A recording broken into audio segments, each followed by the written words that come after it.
রাজনৈতিক দলগুলোর উদ্দেশ্যে আমি বলতে চাই, অনেক রাজনৈতিক নেতা বলে থাকেন যে ভারতের সাথে বন্ধুত্ব করা ছাড়া নাকি ক্ষমতায় যাওয়া যায় না, কিংবা ক্ষমতায় গেলেও টিকে থাকা যায় না। ভারতের সাথে বন্ধুত্ব করে যদি ক্ষমতায় টিকে থাকা যেত, তাহলে শেখ হাসিনাকে পালিয়ে ভারতে আশ্রয় নিতে হতো না। কাজেই আমি ওই সমস্ত রাজনীতিবিদদের বলে দিতে চাই, এই ওসমান হাদির বাংলাদেশে ভারতের দলালি করে কোনো রাজনৈতিক দল ক্ষমতায় যেতেও পারবে না, ক্ষমতায় টিকে থাকতেও পারবে না। যে কোনো আন্তর্জাতিক আইনে ভারত বাংলাদেশের বিরুদ্ধে ইতিমধ্যে যুদ্ধ ঘোষণা করেছে। কারণ হচ্ছে, আন্তর্জাতিক আইনে বলে, আপনি যখন আপনার দেশে সন্ত্রাসীদের আশ্রয় দিয়ে তাদের মাধ্যমে অন্য কোনো দেশের অভ্যন্তরে বিশৃঙ্খলা এবং সন্ত্রাসী কর্মকাণ্ড করবেন, তার অর্থ হচ্ছে আপনি সেই দেশের বিরুদ্ধে যুদ্ধ ঘোষণা করেছেন।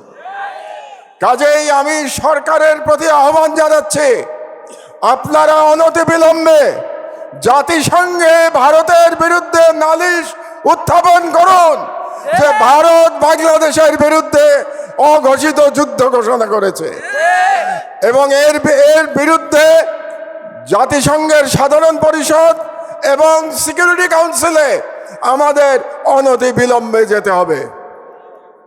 2 নম্বর। 3 নম্বর, আমি ভারত সরকারের প্রতি আহ্বান জানাচ্ছি, আগামী 25শে ডিসেম্বরের মধ্যে আপনারা খুনি মৃত্যুদণ্ডপ্রাপ্ত শেখ হাসিনা এবং আসাদুজ্জামান খান কামাল এবং হাদির হত্যাকারী, হাদির উপরে আততায়ী যারা ছিল, তারা যদি ভারতে আশ্রয় নিয়ে থাকে, তাদেরকে 25শে ডিসেম্বরের মধ্যে আপনারা হস্তান্তর করুন, প্রত্যর্পণ করুন। না হলে আমি হাদির রক্তের কসম দিয়ে বলছি, বাংলাদেশের প্রতিটি ভারতীয় প্রতিষ্ঠানের বিরুদ্ধে আমরা প্রতিরোধ সংগ্রাম শুরু করব। আমি সরকারের প্রতি আহ্বান জানাচ্ছি, 25 তারিখের মধ্যে যদি এই খুনিদের পাঠিয়ে দেয়া না হয় বাংলাদেশে, তাহলে বাংলাদেশে কর্মরত প্রতিটি ভারতীয়ের ওয়ার্ক পারমিট বাতিল করতে হবে।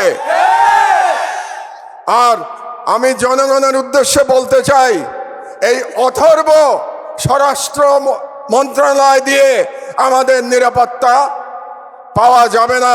কাজেই তাদের আশা আমাদের ছেড়ে দিতে হবে। কাজেই জনগণের প্রতি আমি আহ্বান জানাচ্ছি, প্রতিটি ওয়ার্ডে আপনারা আইন শৃঙ্খলা কমিটি গঠন করুন। সমস্ত রাজনৈতিক দল মিলে একসাথে কমিটি গঠন করুন। তাদের দায়িত্ব হবে ফ্যাসিবাদী এবং ফ্যাসিবাদী দোসরদের চিহ্নিত করে তাদেরকে আইনের হাতে সোপর্দ করা। এই দায়িত্ব জনগণকেই নিতে হবে। এই কটি কথাই আমি আজকে বলতে চাই। সন্ধ্যা হয়ে গেছে, আমাদের হাদি হয়তো এতক্ষণে সিঙ্গাপুরে পৌঁছে গেছে।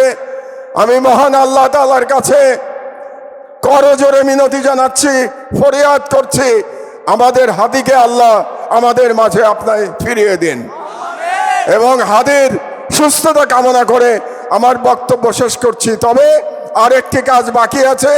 ইনকিলাব মঞ্চের তরফ থেকে আমরা এখন একটি শপথ বাক্য পাঠ করব। আপনাদেরকে আমি বিনীত অনুরোধ জানাচ্ছি যে আপনারা হাত উঁচু করে এই শপথের সাথে একাত্মতা প্রকাশ করবেন। শপথনামা। বিসমিল্লাহির রহমানির রহিম।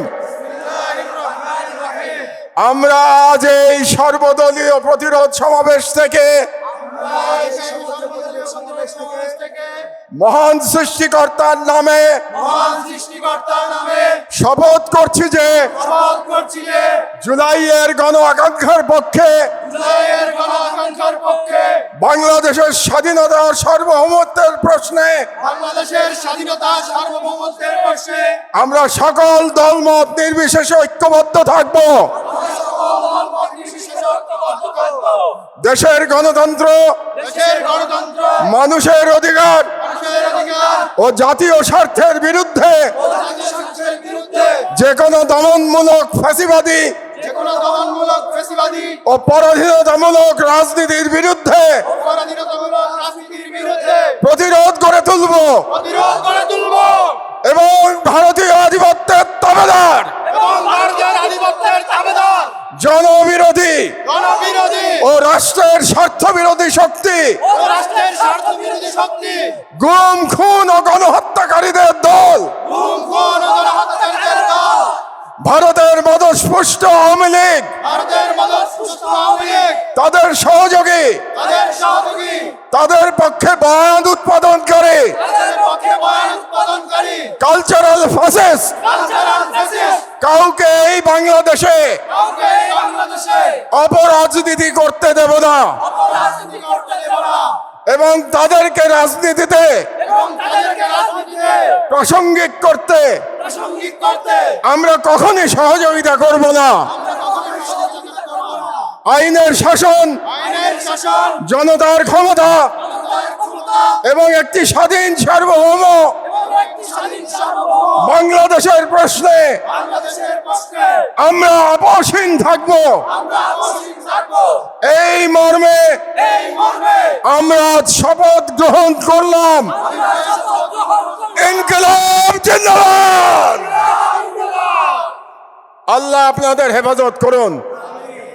সর্বদলীয় প্রতিরোধ সমাবেশের সভাপতি, বাংলাদেশের আপামর জনতার অন্যতম কণ্ঠস্বর, নিঃসঙ্গ শেরপা, মজলুম সম্পাদক, ইনকিলাবের অভিভাবক আমাদের মাহমুদুর রহমান বক্তব্য রাখবেন।